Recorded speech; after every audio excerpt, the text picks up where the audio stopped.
Kaya sa Chinese Embassy, huwag niyong niloloko ang mga sarili ninyo na ang pamumuna ng mga Pilipino ay kung anumang political theater kuno o kung anumang sinubo na naman sa inyo na mga trolls ninyo.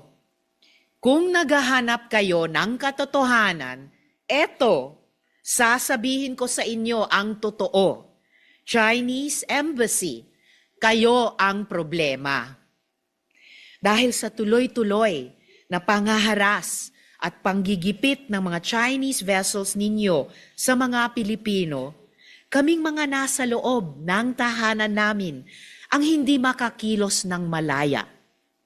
Mga Pilipino ang dapat nangunguna sa pagsisiyasat at pagpapaunlad ng oil at gas reserves sa West Philippine Sea na para sana sa murang kuryente, mas matatag na supply ng enerhiya at mas maraming trabaho.